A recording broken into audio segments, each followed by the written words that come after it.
অথচ আল্লাহ পাক বললেন তারা কোরআনকে আঁকড়ে ধরেছিল, কোরআনকে তারা বাস্তবমুখী আমল করার চেষ্টা করেছিল, আমল করিয়ে জগৎকে দেখিয়ে দিয়েছে যে আমরা কোরআনের ধারক আর বাহক।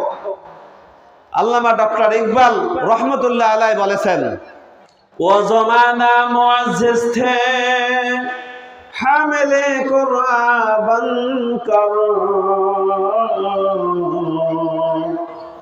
और हम जलील खर है तारके कुरआन होकर।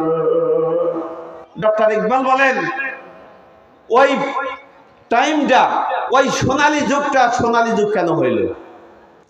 সোনালী যুগ হওয়ার পিছনে একটাই কারণ, সেটা হলো তারা এই পবিত্র কালামুল্লাহ শরীফের আইনকে নিজের পরিবারে বাস্তবায়ন করেছে, নিজের সমাজে বাস্তবায়ন করেছে, নিজের রাষ্ট্রে বাস্তবায়ন করেছে। আর আপনি আমি নিজের পরিবারের লোকদেরকেও মানাইতে পারি না, নিজের সমাজকেও বদলে দিতে পারি না, কোরআনের আইনে নিজের রাষ্ট্রকেও সাজাইতে পারি না, যার কারণে তারা জান্নাতের সুসংবাদ পেয়েছে আর আপনার আমার মাঝে আল্লাহর গজব নাজিল হইতেছে। কথা ঠিক না বেঠিক?